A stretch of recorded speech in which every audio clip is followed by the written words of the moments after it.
What's up, bitches? Goddamn lady here. Still finding it hard not to say godless lesbian, but, I'm sure I'll get used to it eventually, seeing as I'm kind of back on the dick. So I think I finally figured out how to fucking make my audio work. So that's nice. You can actually probably hear me this time without, having to boost your audio or some shit. So, yeah. I just wanted to do a little update because tomorrow I start EMDR again, which is always exciting.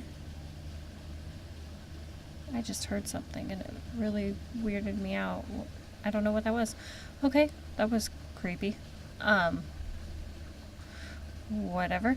Anyways, so yeah, I'm going back to EMDR tomorrow, and my last appointment was like a one-off thing with the lady because she was such a cunt.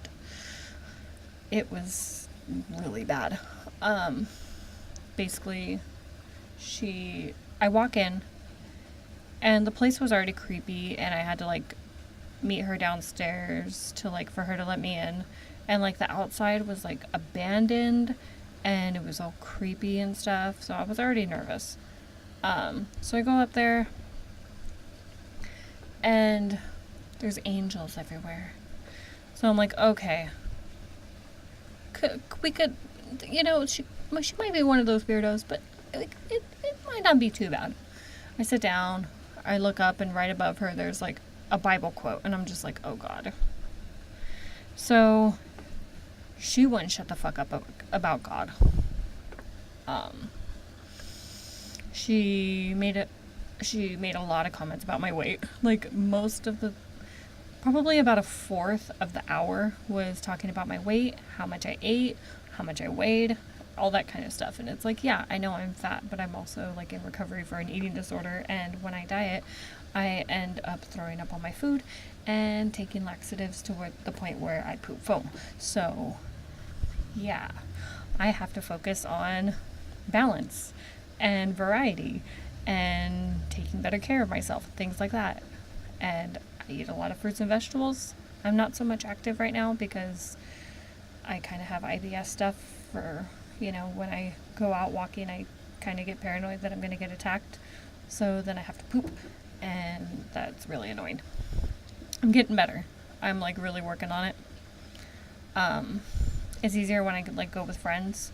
I kind of just try to be more active without having to go do something, if that makes sense. I've been tracking my steps again, kind of just to make sure I'm not just being a couch potato because I don't feel good when I am. So yeah, part of intuitive eating and health at every size is actually taking care of yourself regardless of what you weigh, because when you focus on the weight and the habits don't work, you kind of just say, fuck it, I don't care, I'm not gonna do this shit anymore. So basically, if you focus on the habits for health reasons or for feeling good, you're more likely to keep it up, and it's more likely to be beneficial in the long run. So she didn't care. She wanted to put me on a diet until I told her that I had Hashimoto's thyroiditis, and she realized my immune system is trying to kill me and is attacking my thyroid. So even when I do eat really, really little, it doesn't really make a difference because my thyroid is fucked. And I think my thyroid antibody level was supposed to be 30 or something, and mine was 750. So yeah, there was scar tissue on it when they did the ultrasound, and it's fucked. She also made a comment about my sexuality, saying oh, well, yeah, after you've been through all that stuff with guys, it makes sense that you would want to try this out too, since the other one didn't work. And I'm just no, bitch. For one, I always knew I liked girls. That was never a question in my head. I always questioned if I liked guys or not, and I kind of figured I liked both. And my allergies are really annoying today. I've always known I liked women. Sometimes I like guys, but it's a lot harder because I don't trust them as much. So when you don't trust them, it's kind of hard to want to fuck them. So, yeah, happen to find one now, but that's besides the point. Usually it's women.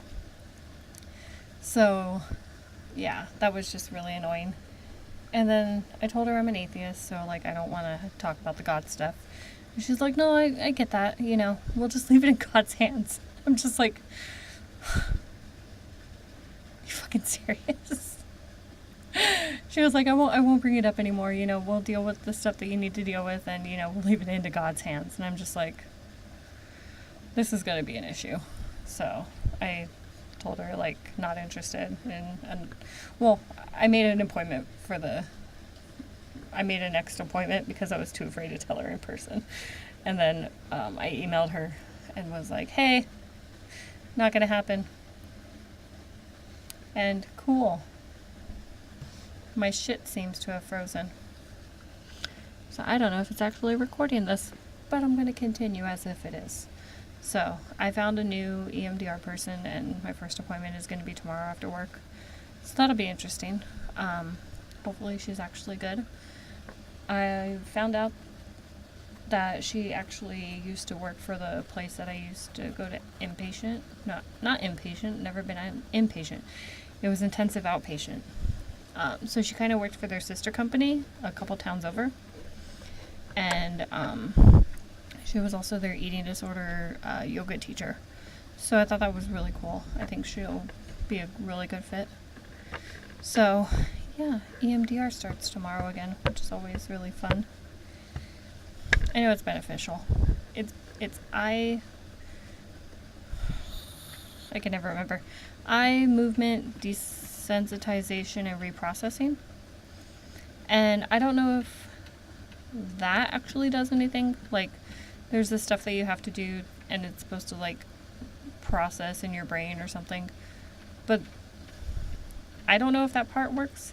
But I know, like, going so in-depth about the trauma and going over it and, like, sitting there and feeling it and, like, working it through like that was helpful. So I don't know if the little vibrating hand shit does anything, but, fuck it. I know it worked really well with one of my memories. So I know it can work with other stuff. Even if it's just like a placebo. But it's not, because it's actually helping you process the shit you went through, which is something I never got a chance to do. Because it was one thing after another after another.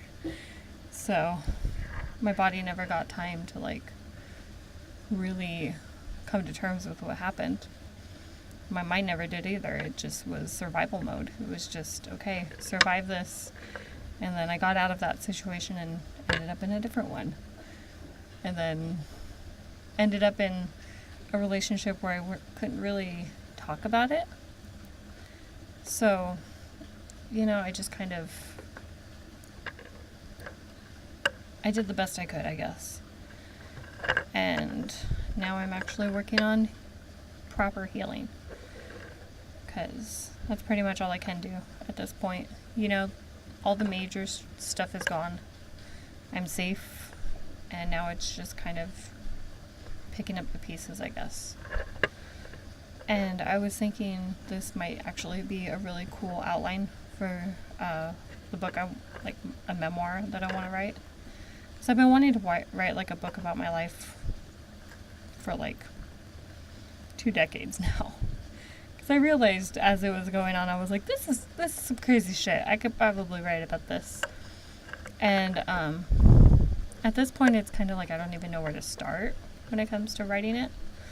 And I feel like the EMDR might be a good layout, as in, like, I could talk about the process of, like, trying to find somebody, and then I could talk about the memories that come up in the meetings, or not the meetings, but the appointments.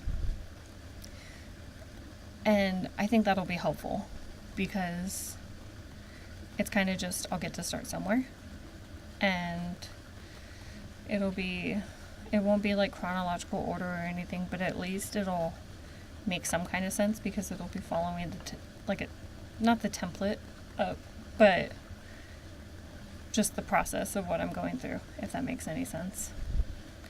So yeah, I feel like it will be really helpful.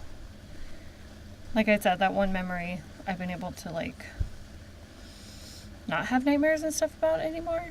It was the one where like my little brother and I were watching TV in the living room and like laughing at a cartoon or something, and my stepdad like stomps into the living room from the kitchen and gets eye level with me and just says, "If you don't shut the fuck up, I'm gonna freak out like those people on America's Most Wanted and I'm gonna slit your throat." And I remember just thinking, he's gonna fucking do it. So yeah, now I can talk about it, and it's like I can still picture it vividly, but the emotion behind it is like, what the fuck is wrong with you, dude? Rather than, what the fuck did I do? Which is kind of what I felt for a long time. And kind of what the cervical slide made me feel for a long time, because I obviously must have done something to piss him off. So now that I'm away from everybody, I'm able to see things more clearly anyways, which is another reason like this therapy will be a lot better for me. Because when I went into program, I realized like I need to come clean, and I need to like tell these people like this is what I'm going through. And that's when I realized like I can't be around you people because you're out of your goddamn mind. And I'm not going to put up with that shit. Like, I deserve better. And I found better. So yeah. Just a little update about me.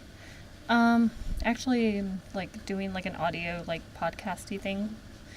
For, like, I don't think I'm going to actually, like, record my sessions or anything, but just, like, a place to just kind of, like, verbal diarrhea, where I don't have to worry about like setting up a camera and shit like that, and like I'm not gonna put my name, but the name of it is called what I'm gonna call the book.